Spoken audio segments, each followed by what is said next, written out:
Andreas is today joined by our surprise guest, Może, who's colorist of his albums, so please greet her also with big applause.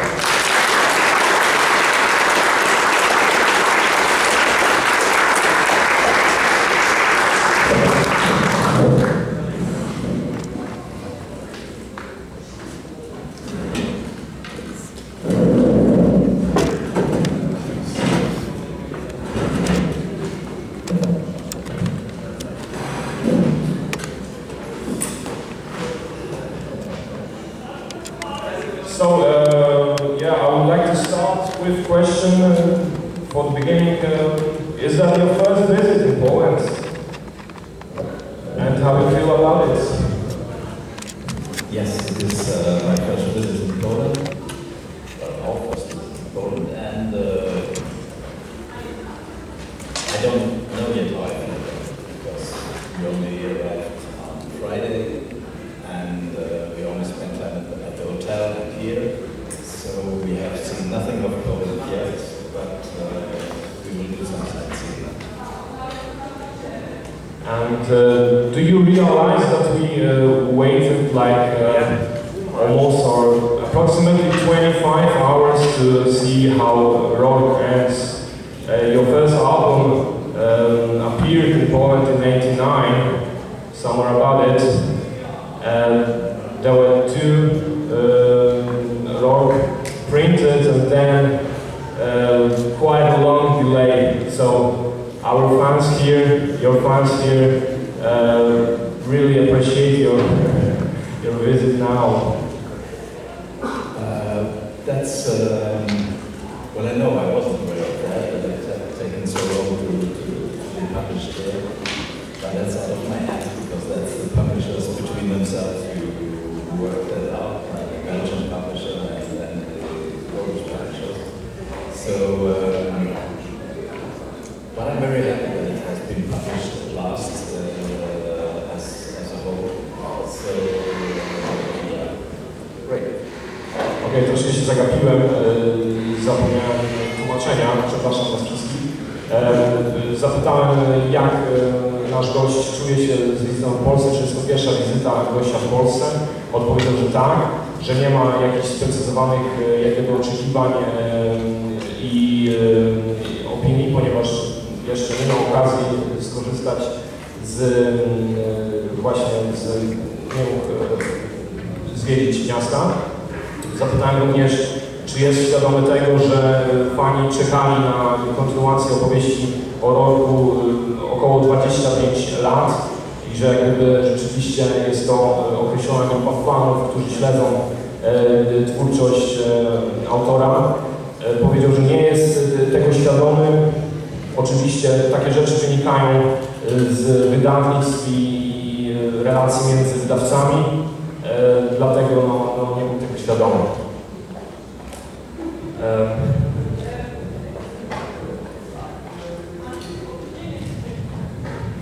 So I would like to ask you about your youth. Is Tanmana, perhaps Eddie Papé, is the scene when Rork leaves his family and his environment, your youth as a young man leaving Germany, and your parents, are Rork parents your parents? No, not really.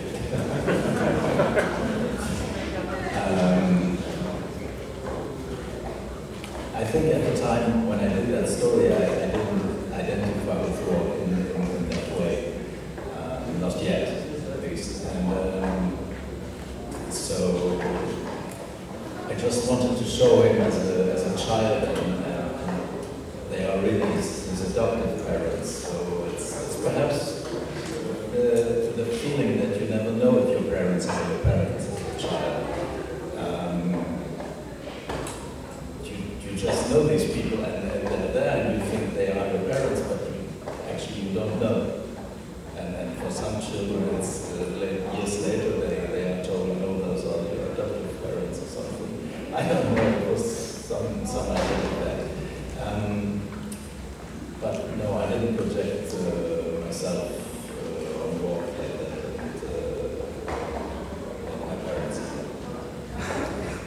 Zapytałem, czy Talemana i młodość przedstawiona w drugim epizodzie o Rorku jest jakby projekcją młodości samego autora. Mamy scenę zostawienia Rorka, znaczy zostawienia rodziny Rorka przez jego samego i podróż w kierunku magii pod opieką właśnie magika, powiedzmy Talemana. Zapytałem, czy Talemanar jest niejako projekcją Ediego Popé, który był niejako mentorem samego Andreasa w szkołach, do których uczęszczał. Andreas powiedział, że jakby nie zdawał sobie z czegoś takiego sprawy i w zasadzie wydaje mi się, że dzieci same w sobie jakby nie mają takiej świadomości rodzicielstwa, jakby znają swoich rodziców, ale nie dopiero później jakby nabywają tej świadomości, że ich rodzice, że te osoby znane rzeczywiście są rodzicami. You're extraordinary European artist, I would say, and I don't mean your art itself. I just mean that in your many interviews, you confirm your influences, you confirm that you were taking some inspirations from Americans, of course from Bernie Wrightson, Neil Adams, you said in some future. Of course, you also mentioned Frank Miller, which surprised me completely, I would say. How would you explain that, and how would you feel about it? How do you feel about it? Because it's not really typical bande dessinée. I would say that, you know, they like to say that I'm different, I'm special, and you say, no, I'm taking from the tradition, I'm taking from. Yes, it's when you begin, of course you have influences because you try to learn your craft, but I had read, of course, many French and Belgian comics, and that's what I grew up on. But when I discovered American comics, it was completely different because they have different page layouts and different storytelling techniques, and I felt more drawn to American comics at that time. So when I did comics myself, of course I mixed the two together, and it's still European comics, but it's there's something else in it. And at the time when I began, I think American comics were less known in France and in Belgium than they are today. And so it surprised people that some of the page layouts and some of the storytelling techniques were different from traditional Belgian and French comics. But I don't claim any originality on my part for that. I was just so much interested in comics in general, like I'm still today. I still do read American comics and French comics and sometimes manga and whatever I'm laying my hands on. And it still interests me, and I'm still looking for new things and finding them, and it's very exciting for me. So I think other people have looked at the same time, even before me, at American comics, like Rork, for example, who was very clearly influenced by American comics. And I think my own work with time evolved into something that is mine, that is not anymore influenced by anything, at least I hope so. And yeah, that's it.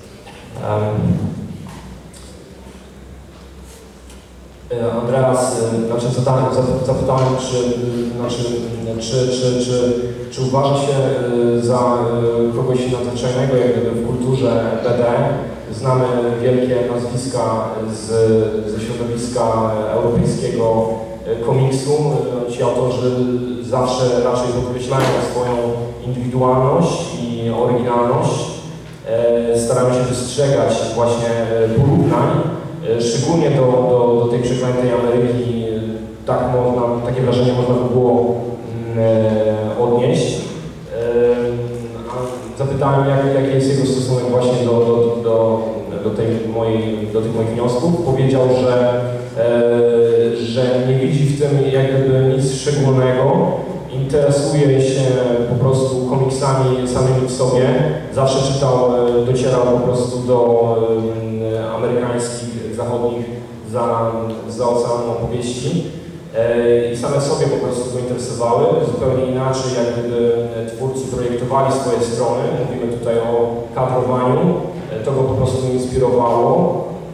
Ale oczywiście też był zainspirowany środowiskiem belgijskim, frankofońskim. No i jest to jak gdyby naturalne. Również inni autorzy, tu akurat nie pomnę nazwiska, mam nadzieję, że to wyłapaliście, inspirowali się amerykańskim komiksem. Co jeszcze? No mniej więcej mam nadzieję, że oddałem tą wypowiedź w całości. Było również wspomniane to, że autor inspirował się mangą i generalnie tym, co wpadało w jego ręce. I jeszcze powiedział fajną rzecz, że w zasadzie amerykańskie komiksy nie docierały do środowiska frankofońskiego tak licznie i nie były wcale czymś popularnym, więc jak gdyby on też starał się z tego skorzystać, jak gdyby z tego źródła. There were at least two comics printed out in the States by Dark Horse, I'm aware of. How do you feel about it? Was it a success or not really? What were the outcome from that feedback? Were there any other propositions? How did it turn out? Did Dark Horse contact you or your publisher try to develop on States market? No, it was Dark Horse who they wanted to publish some European comics, and they had a sort of an anthology comic which was called Koziorożec, and which is supposed to be Dark Horse in French, and they published different European comics in Koziorożec, which was a monthly comic, and there were some other comics, and that was swapped into the first ones. And then MBM published 2 or 3 Rork books, and Dark Horse published the first Cromwell Stone and Couteau, which was the first one I did for the French publisher Rork. And that one was very influenced by Couteau. Yeah, I guess I've noticed that. And it wasn't, unfortunately, it wasn't printed in Poland. That was the only thing. That was the only one I had any feedback on. I don't know if they sold well or not. I have no idea about that. The only thing I know is that Couteau was shown to Frank Miller himself, and they told me he liked it. So that's all I know about it. And no, I haven't had any other contact with Frank, see, it's ripping you off. We gotta make some money from it.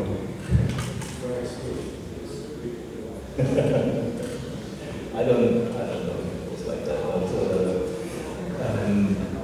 yeah, I haven't had any feedback, the other people from the US.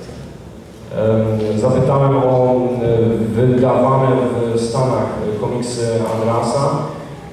Potwierdził, że rzeczywiście powstała w Dark Horse linia poświęcona francuskiemu komiksowi Cheval Noir. To się tłumaczy właśnie czarny koń, czy ciemny, Dark Horse. I ta linia była poświęcona właśnie komiksowi głównie francuskiemu, czy wyłącznie francuskiemu. Tam pojawiły się opowieści o Rorku. Poza tym wydano również Kotu, którego w Polsce niestety nie znamy. Tutaj Andreas potwierdził, że to jest głównie jakby inspirowany Frankiem Millerem plastycznie komiks. Podobno był pokazany również samemu autorowi i ten podobno stwierdził, że mu się podoba. Poza tym również wydano Cromwell Stone'a pierwszego, ale sam autor niestety nie wie, jaki był efekt samej sprzedaży, nie orientuje się, czy komiksy zarobiły. No możemy wnioskować w zasadzie, to już moja interpretacja, że skoro jak gdyby nie było to kontynuowane, to pewnie Amerykanie nie za bardzo to załapali. Albo w ogóle nie szukać po prostu oryginałów. One more question also to this influence part. Would you confirm that you're inspired by the German cinematography? I think that it is easy to see with you know the gestures of the characters. It's like German expressionism movies, or is it just my imagination? That's just your imagination. Okay, sorry for. Okay. Yeah, you also, of course, you confirm that quite often you're influenced by architecture, which you learned. Mainly, your main influence, I would say, because you design an album for, where you mentioned the artist, Frank Lloyd Wright, Lieutenant Rouge, and of course this architecture goes through all your works. Yeah, could you elaborate on that? Yes. Well, before deciding to do comics, I wanted to be an architect from very young on. When I was 6, I already decided I wanted to be an architect. And then later on I discovered comics, and from then on it was always comics. But I was always interested in architecture, and when I did my art studies, I studied perspective with an architect in Germany. And I like that very much, the whole structure thing and everything, and I love that. And but I don't think I could have been a real architect, because there was too much mathematics in it and that stuff. So I don't like that, I think. But from time to time I like to draw buildings and stuff, and sometimes it's a bit too hard and it's been too long, and it gets a bit on my nerves, but nonetheless, from time to time I have to do that, and sometimes the stories ask for it, so yeah, I like architecture. There are some people who are really better than that in comics, but I love to do it. Zapytałem o architekturę w twórczości autora, również o komiks Lieutenant Rouge, który opiera się na inspiracji niejako architektem amerykańskim Frankiem Lloydem Wrightem. I czy mógłby to jakby rozwinąć? Autor potwierdził, że studiował, uczył się architektury i stąd jakby ta pasja, i początkowo chciał być architektem, więc sporo się nauczył i to po prostu przewija się przez jego twórczość. Czasami historia po prostu tego wymusza i stąd ona się pojawia. Niektórzy, tutaj skromnie stwierdził, niektórzy autorzy jakby architekturę wykorzystują lepiej, trudno się z tym zgodzić, szczerze mówiąc, ale po prostu no, potwierdza, że to jest dla niego ważne.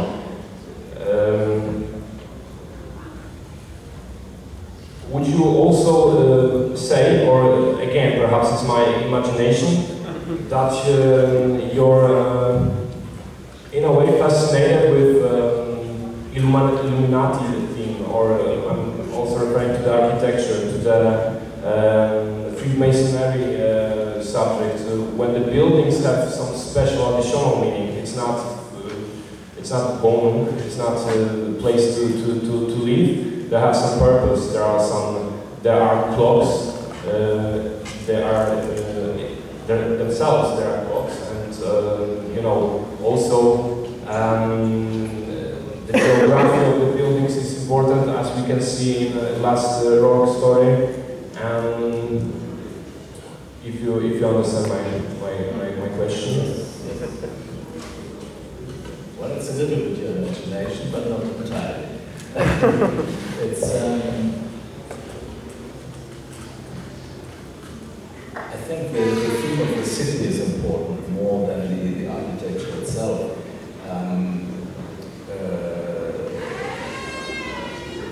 I see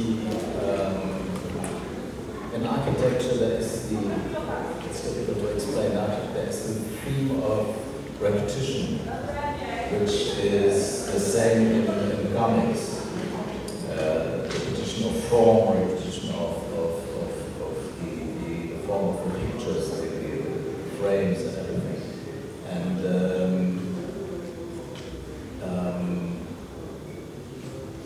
it has no mystical significance whatsoever. It's rather more formal significance, formal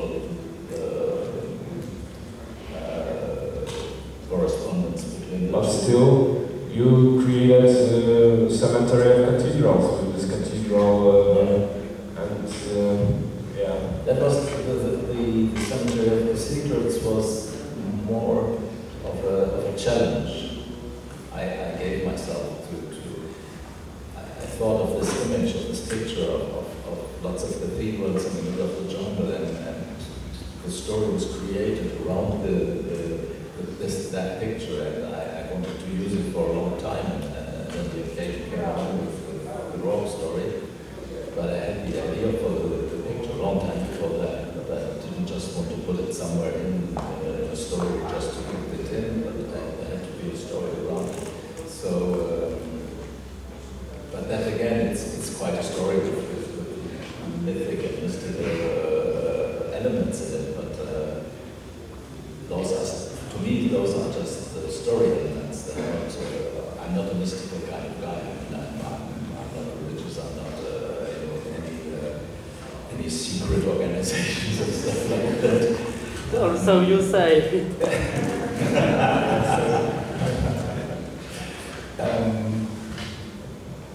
Okay. In life, I'm a rather down-to-earth guy. I mean, more with practical problems and stuff like that. I express that other side in the stories, only in the stories. Or so I say. Zapytałem autora o inspirację niejako, czy fascynację wolnomularstwem. Wiele wątków związanych właśnie z architekturą w Rorku łączy się również niejako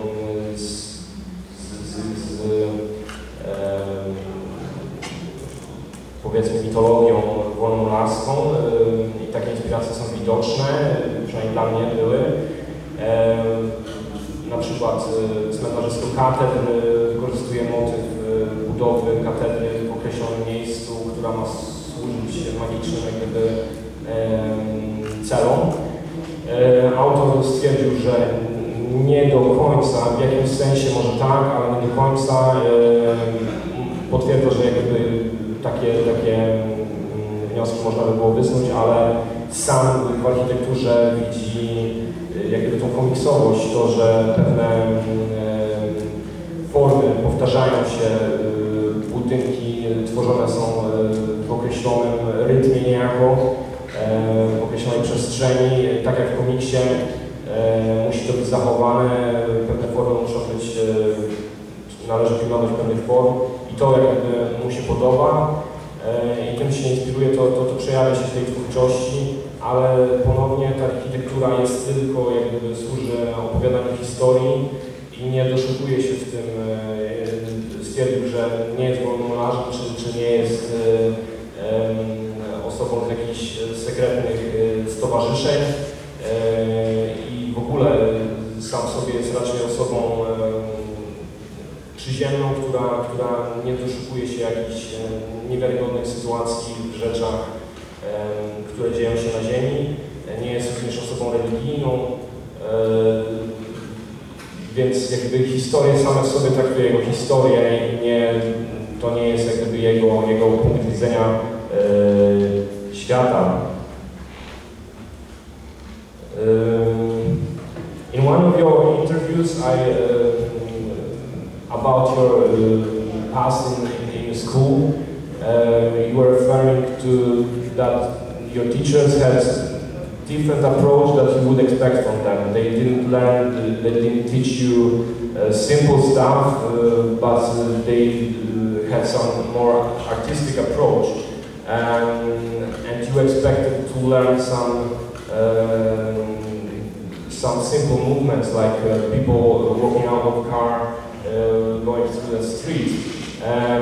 In your Rork stories, we can see that you're fascinated with simple movements. You try to capture the movement itself, so it would be clear for the reader that the character moves from point A to point B. Is that you try to work on that every time to perfect it?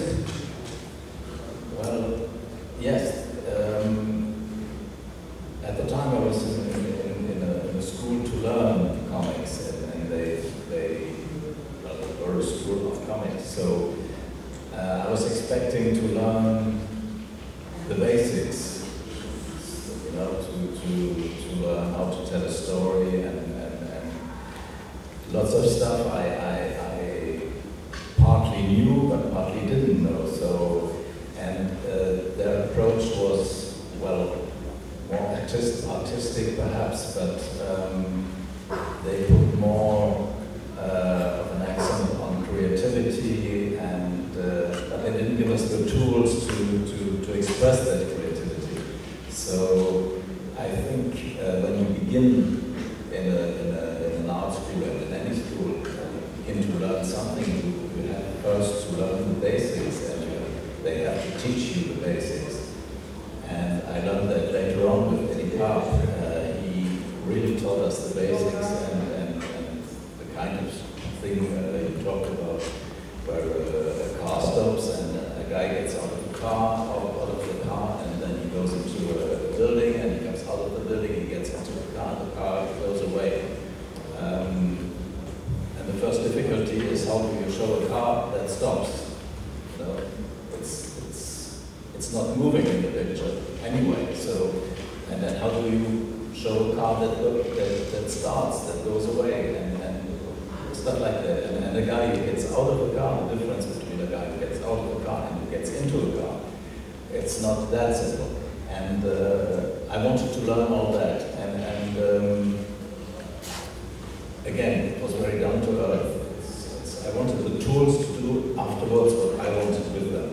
So I think you have the creativity. If you go to an art school and you go through all the exams and all the stuff to get into the school, and you want to do comics or any other art form, then you already have the creativity. You don't go there to learn how to be creative. You go there to learn how to do it and how to get the tools to express your creativity. So, but that was just a conflict between me and the art school I went to. So, when I found the lessons of Benny Power, I found what I was looking for. So that brought me much forward, much faster than 3 years of art school.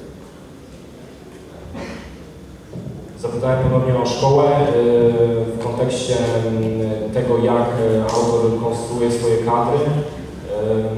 Potwierdził, że szkoła nie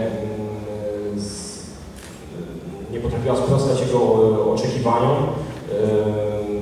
Autor stwierdza, że jeśli student jakby już zmierza w kierunku szkoły sztuki, to już w tym momencie ma tą kreatywność i jakiś talent, więc potrzebuje przewodnictwa w tym, jak konstruować i obrazować proste, wydawałoby się, rzeczy, które w komiksie nie są właśnie takie oczywiste. Chodzi właśnie o jakieś delikatne poruszanie się. Podano przykład samochodu, który zatrzymuje się, z którego wysiada kierowca czy pasażer, przechodzi do budynku, wychodzi z budynku. Jak zobrazować zatrzymujący się samochód, skoro nie widzimy niejako tego ruchu, prawda, w komiksie. Potwierdził, że to Eddie Pap był dla niego właśnie tym autorytetem, który potrafił te proste rzeczy obrazować, ilustrować i uczył, jak to robić, więc dla autora było właśnie to ważne. Spotkanie z Edim Pap dało mu więcej niż 3 lata samych studiów w szkole bezproduktywnej. You're using a lot of black and white in your art. Is it also influenced by your school, lithography or something like that? No, not really. That's more. That's more the influence of Bernie Wright's, I think, because through Bernie Wright's I discovered some of the illustrators who worked with pen and ink in the beginning of the 20th century in America, and they had a big influence on what I did, and I've always liked black and white. I like color, but I like black and white a lot. So in Cromwell Stone, once a publisher asked me if I preferred color, and I just it hadn't even occurred to me that in color, because it's done for black and white. It's a different approach in the work too, if you work for color or for black and white. So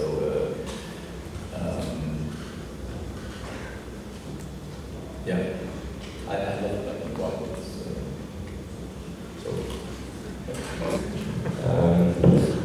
Zapytałem o to, czy zajmowanie do czerni i bieli wynika z zajęć poświęconych litografii w szkole. Autor stwierdził, że nie. Wynika to raczej z inspiracji twórczością Berniego Wrightstone'a, który z kolei inspirował się artystami XIX-wiecznymi, tak sprawdzałem, czy się czasem nie przestrzeliłem o wiek, XIX-wiecznymi, oczywiście nie komiksowymi, tylko chodzi o właśnie rytowników, litografików. I chodzi po prostu o zamiłowanie do samej czerni i bieli. To go po prostu pociąga, czasami pasuje do niektórych historii, tak jak przytoczono właśnie przykład Koziorożeca Stone'a. Wydawca pytał, czy komiks, czy autor życzy sobie koloru. Andreas stwierdził, że po prostu nie, że to miała być opowieść czarno-biała, stąd taka właśnie jest. Chodzi po prostu o wizję, o to, żeby to pasowało do historii. Iza, I hope I don't bore you. I would like to move also to your part. It's a good opportunity. You appeared in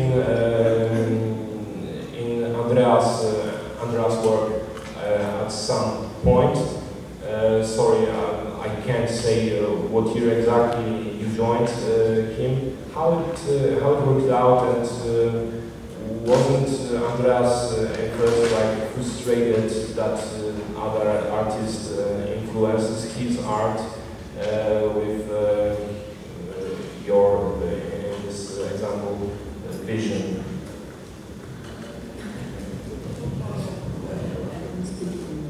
I don't speak English. I can't say that.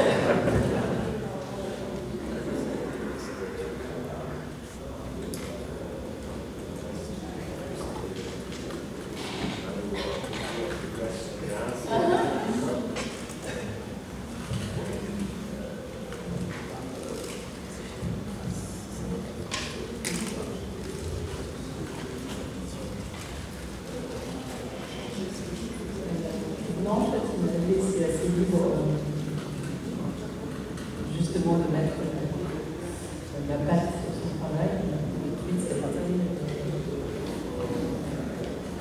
fait un essai et j'ai fait assez un peu dans son univers. Je l'ai incorporé assez vite. Voilà. J'ai fait tout ça au fur et à mesure. Évidemment, j'ai regardé ce qu'il avait fait avant. Au début, je pense que j'étais assez influencée par ces choses-là, mais après,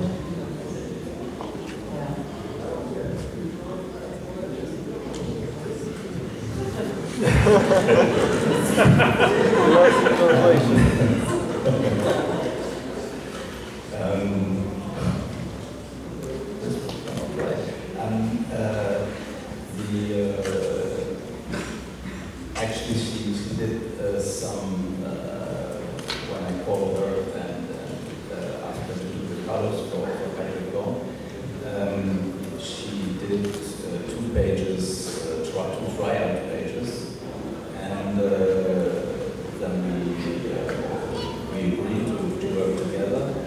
And in the beginning, she was a bit influenced by what I did, but she very quickly came to her own kind of colors in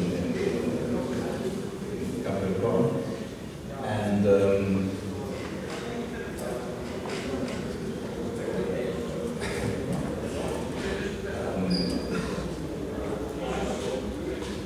yes, we belong to war.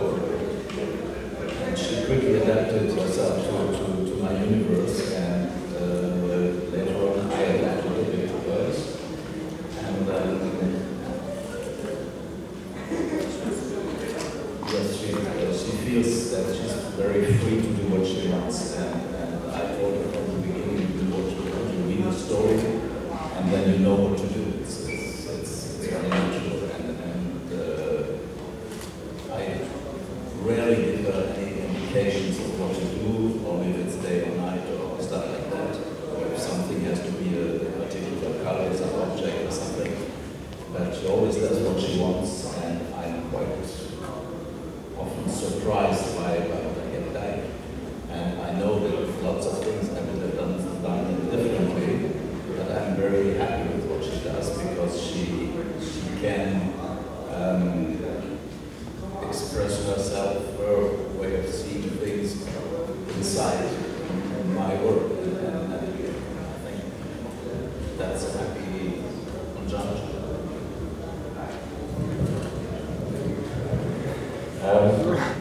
Zapytałem o to, jak doszło do współpracy Izy Kosze,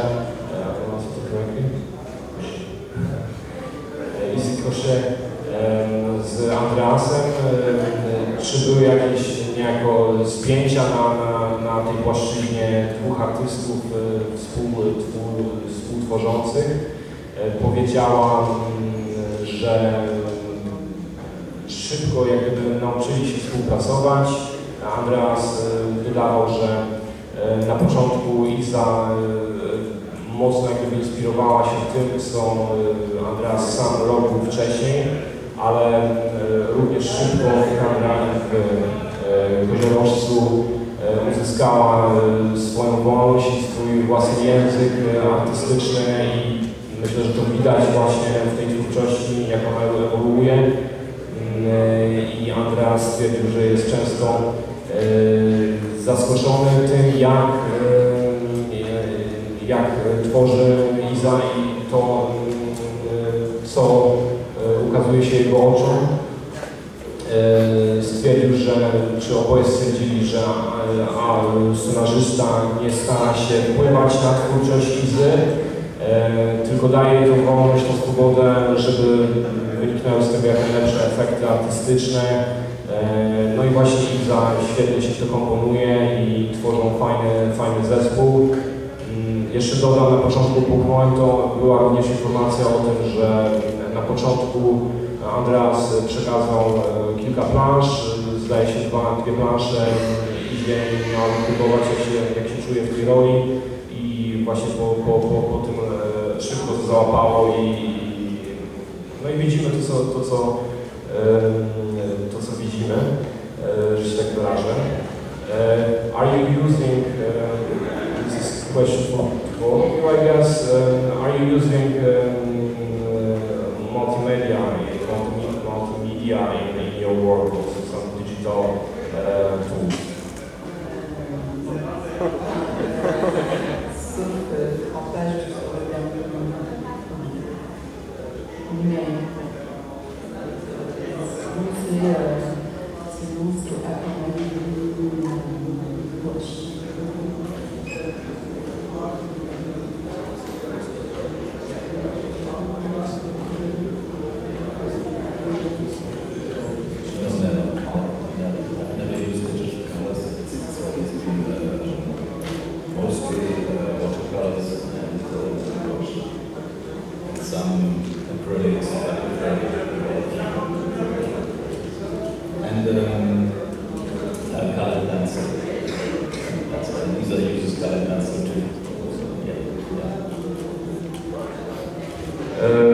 Zapytałem o digitalizację, o to, czy artyści korzystają z cyfrowych wygodnień.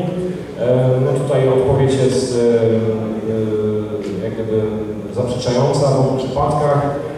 Zarówno pani Koszera, ani pan Martens nie korzystają z digital tools. Są wierni tradycyjnym formom, tradycyjnym narzędziom,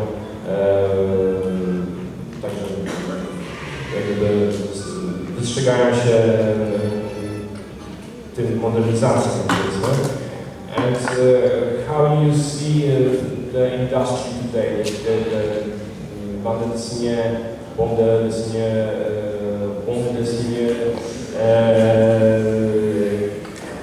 not culture, the industry itself, the money part and the publishing part today, and how it was before it changed. Question to both of you. I know that Isa, you started now in a way, or you had been published before in the back in the 80s, or I don't think so.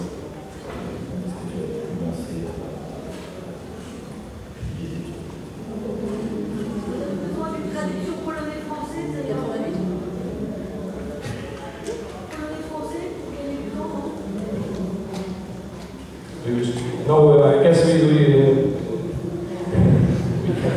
it's okay.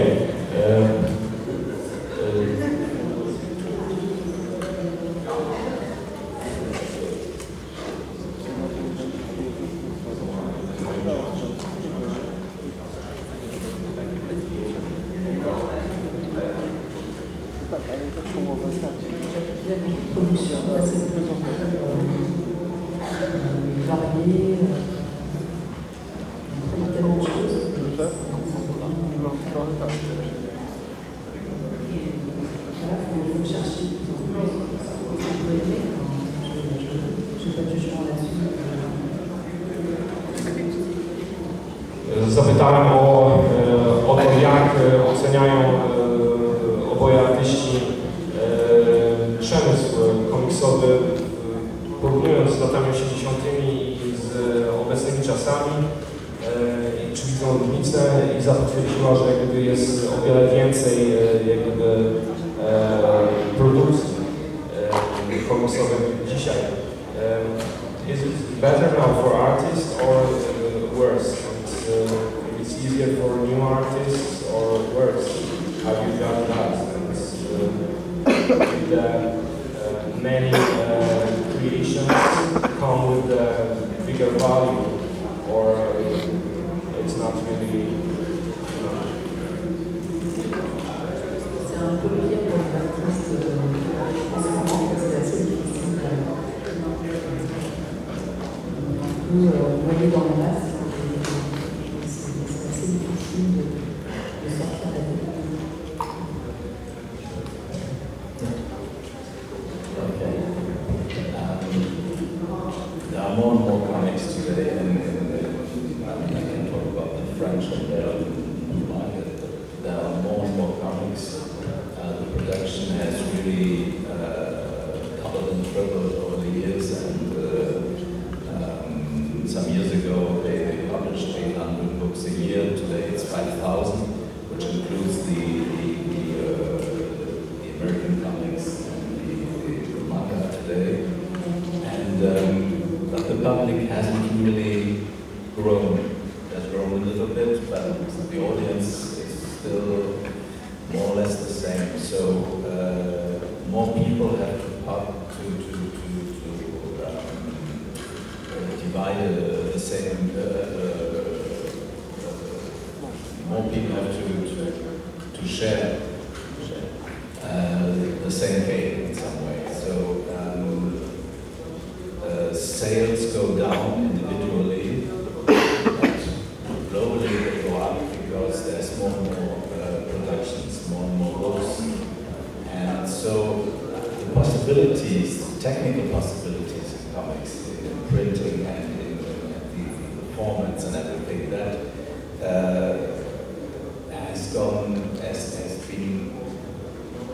has exploded in some way. That you can do anything today in comics in a formal way, and but the money side is harder and harder because the publishers offer less and less money for more and more work. So for lots of young people, it is difficult to make ends meet because they want to be published, so they accept rather bad contracts, and it's even for the older ones who don't sell that well, like me, it's going to be difficult. As long as I have a series, it's okay because there are contracts and the money side is fixed. But when I will be beginning to do other stuff, when Capricorn and art will be finished, I will have difficulties finding the same conditions that I have now. So, of course, there are still series like those of Rosinski and Banam and others that sell very well, so they will not have any problems on that account. But some of the sales for my generation, for example, have gone from 20,000-30,000 books to 3,000 books that have been divided by 10.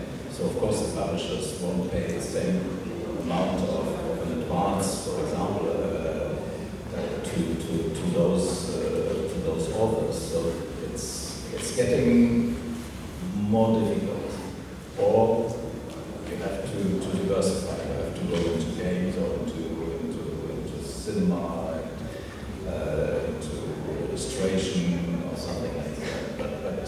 But making a life just with comics becomes more and more difficult and sometimes impossible. There are people who are abandoning because they can't afford it anymore. Zapytałem o to, ponowiłem pytanie, starałem się, aby autorzy to troszkę rozwinęli, właśnie o to, jak oceniają przemysł wczoraj i dzisiaj, w latach 80. i dzisiaj. Iza stwierdziła ponownie, że pojawiła się mnogość publikacji, ale przez to rzeczywiście samym artystą jest trudniej, szczególnie młodym. Andreas to rozwinął, stwierdzając, że właśnie w ten sposób to wygląda. Nastąpiła dywersyfikacja rynku, jest o wiele więcej publikacji, ale w tej różnorodności trudniej jest się przebić z jakimś świeżym pomysłem i również różnorodność wpływa na to, że stawki zaczynają spadać i potwierdził, że rzeczywiście, przepraszam, że oczywiście takim większym nazwiskom jest łatwiej, jak tutaj przykład pana Koziorożeckiego czy samego Andreasa. Pomaga w tym seryjność, publikacji,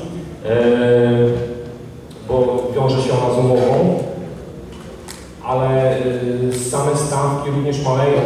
Przytoczono przykład, jeśli dobrze zapamiętałem, tego, że kiedyś sprzedawano 30 000 egzemplarzy, teraz sprzedaje się 8, jeśli nie przekrzywiłem tych liczb, 8 000. No i to oczywiście rzutuje na to, że wydawca nie chce płacić tej samej kwoty co kiedyś.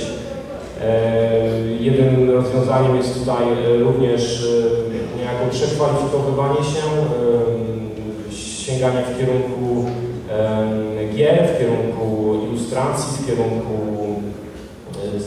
kinematografii. Teraz prosiłbym Państwa o zadawanie pytań. Mamy jeszcze chwilę czasu. Przepraszam, że zadaję aż tak długo swoimi własnymi pytaniami. Proszę, jeśli są jakieś pytania, chętnie, przekażę mikrofon, czy proszę się zgłaszać po prostu.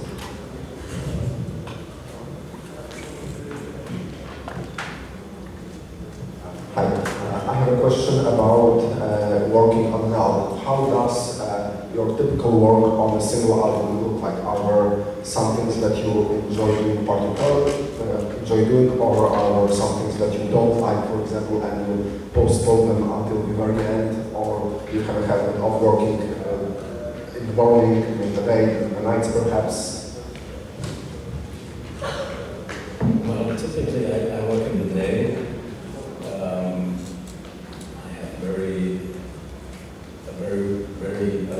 regular work with I get up at 6 o'clock in the morning, and then from 8:30, about 8:30 I work, and with the break midday for eating and relaxing a bit, then I work in the afternoon. It depends until 5 or until 8, that depends on what I'm doing. And I'm very systematic in what I do. I write the story first, the dialogue and everything, and then I begin drawing pages.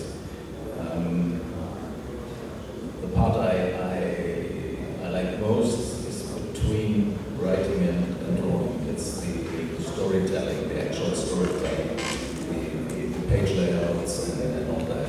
I mean, I like drawing, but I like it less than that part. And I don't like writing that much. I have to do it because there's no story. So yeah, it's very regular, very systematic. I think it's my German side to be very organized.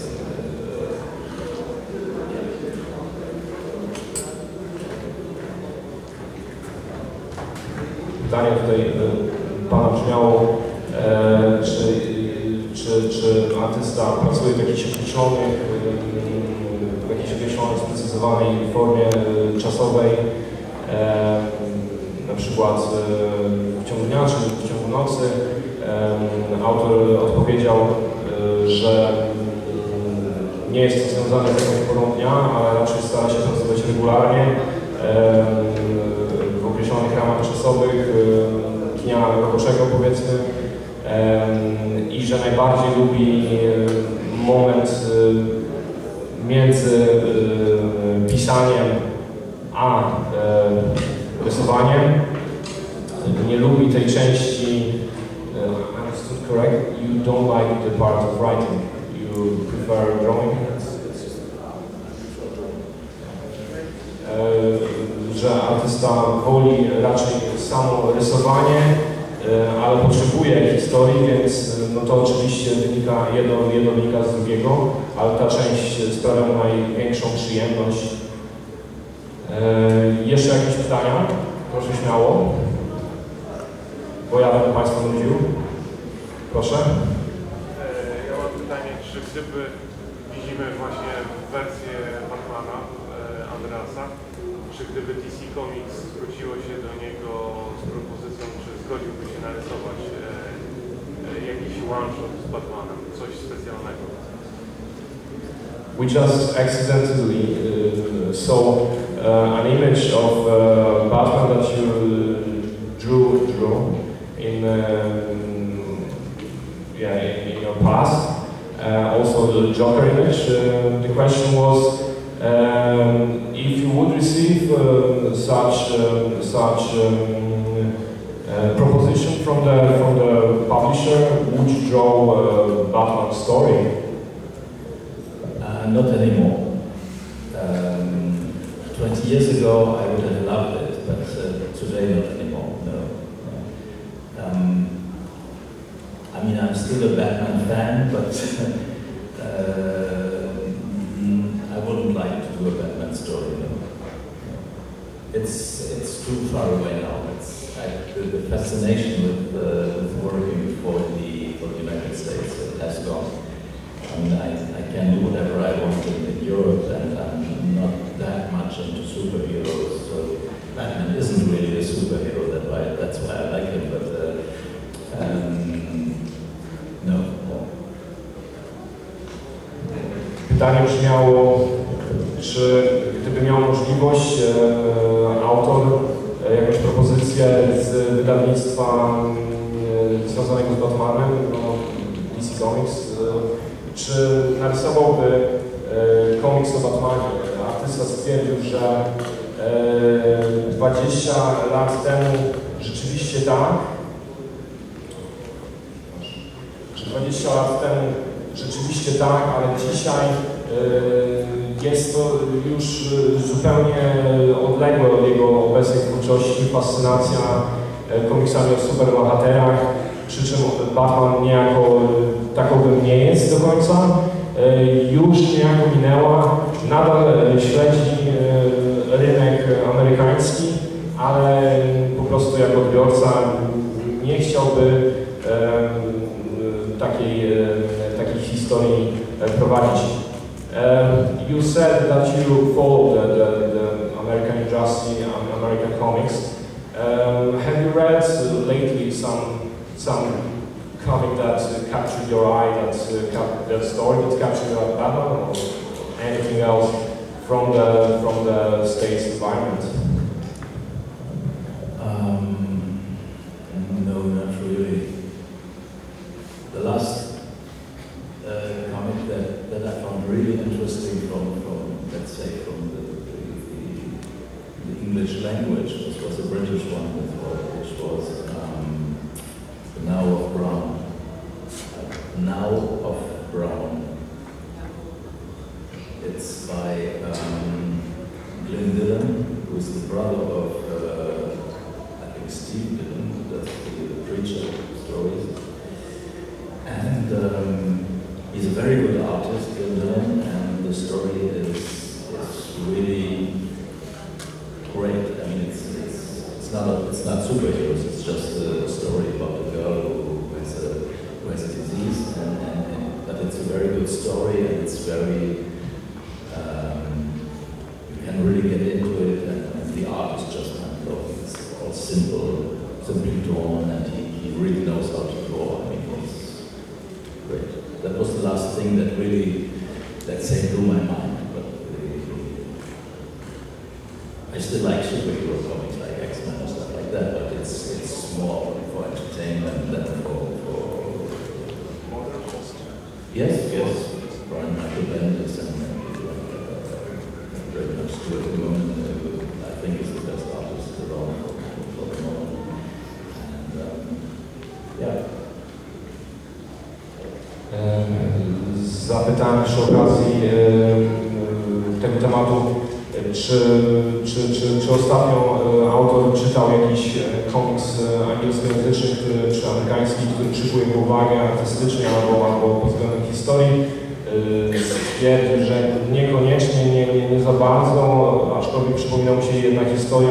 Totalnie nie ma pojęcia, jak brzmi tytuł tego komiksu, zupełnie nie przemknął mi przez oczy.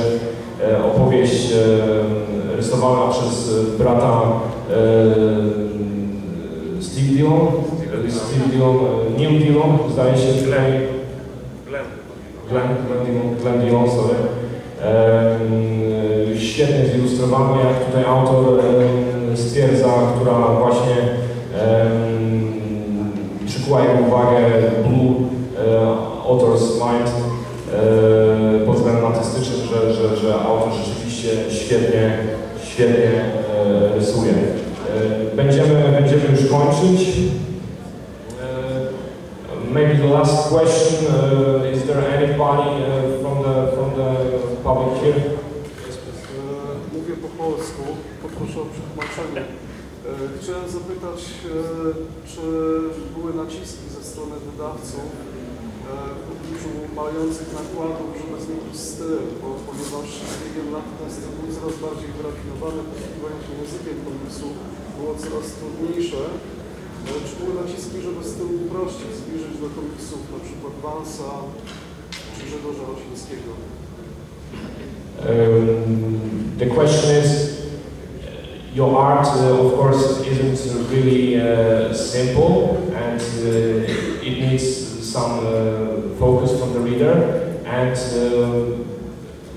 when related to decreasing money income, have you experienced any pressure from the publisher that it would be nice if you could draw simpler or write simpler stories?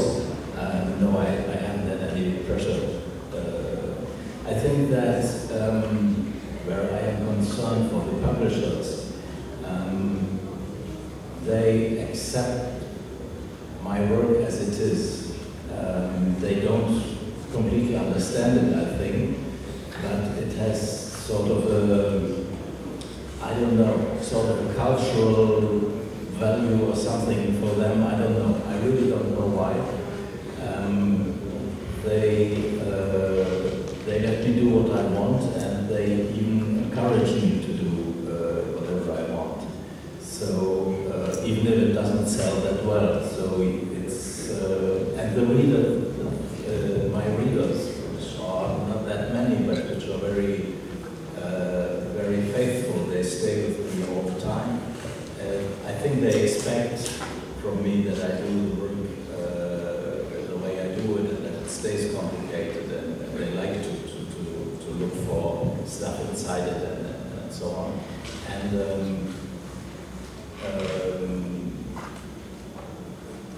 I think it's great luck for me to be able to do what I do and to be left alone by the publishers. You know, they don't tell me what to do. They don't tell me to be simpler or anything. I mean, they still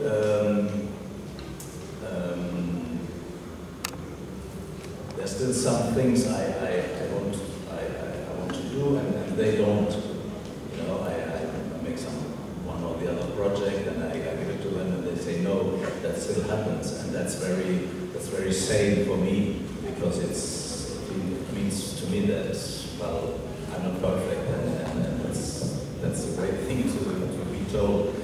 But on the other side, they wait for something that is really the kind of work that I do. So they don't tell me to do some series that will sell, or that will be very, very classical, very conservative, or something like that. No. I've never ever had any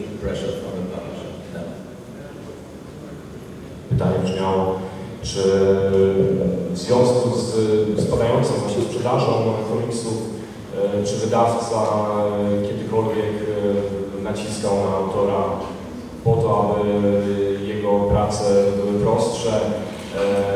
Tutaj dam przykład Vansa, żeby uprościć historię. Odpowiedź brzmiała, że na szczęście nie. Autor czuje się bardzo szczęśliwy pod tym względem. Zawsze dawano mu tą swobodę i niejako zachęcano go również do tego, aby tworzył tak, jak mu się podoba, to, co mu się podoba. Widziano w tym niejako właśnie ten sukces twórczy. Dlatego sugestie ze strony wydawców nigdy nie miały miejsca.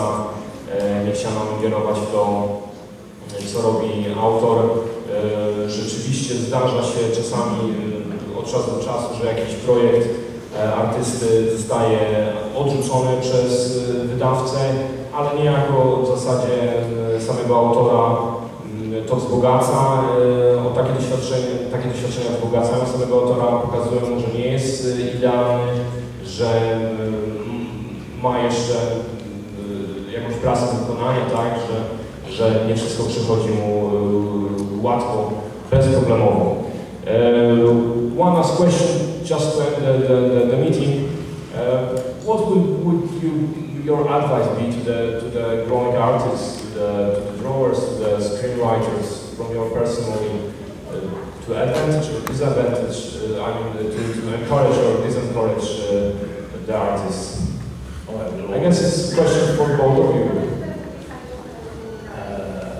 I will always encourage the younger artists or writers or whatever. It's a great profession. It's a great, to me, of course, it's the best profession in the world. So, and sometimes I look at younger artists' work in some festivals in France, and because they organize meetings between younger artists and us older ones. And it's always a big joy to see what they do, because there's so much energy there and so much new stuff. And I think I only can give encouragement to people to get into this line of work, but to diversify at the same time, not to put all their hopes into comics. To have something else in the same artistic field, but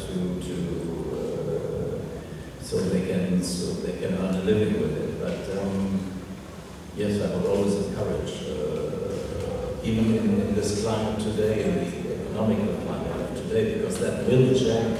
It's always changed. Something has always happened at one point or another when things went a bit out of hand like that economically. I think it will change again, and it will be better for the artists, and there will be some publishing houses that will stop working, and new ones will be created. It's always in movement, and that's the important thing. So if somebody really wants to get into that line of work, it's possible. It's always possible, because publishers look for people. It's just their natural way of functioning.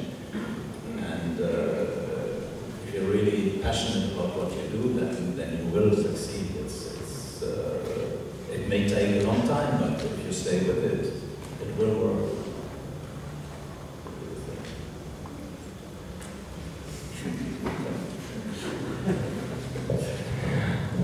Zapytałem, kończąc spotkanie, niestety już skończył nam się czas, o to, jaką radę mógłby udzielić autor młodym artystom szukających swojej drogi w sztuce komiksu. Stwierdził, że jest to piękny zawód, chyba najlepszy na świecie i że zawsze zachęca do tworzenia młodych ludzi. Jeśli osoba jest rzeczywiście pasjonuje się tą sztuką, jest, żeby kontynuować tą pracę, rozwijać się, a efekty niejako i tak same przyjdą, czasy się zmieniają, czasami jest gorzej, czasami jest lepiej, niektóre wydawnictwa będą padały, pojawią się nowe i wydawca zawsze będzie szukał artysty, ponieważ no, tak po prostu się dzieje. No niejako sztuka zawsze będzie powstawała, więc zawsze artysta jest potrzebny, więc należy się nie poddawać, kontynuować swoją pracę. Iza tutaj nieśmiało po prostu przytaknęła, zgadza się z autorem, ze scenarzystą. Thank you for your time. Unfortunately, we need to close the meeting. I prepared some gift to you. Sorry, I didn't thought about Iza. It's our first Rork edition from Poland from '89.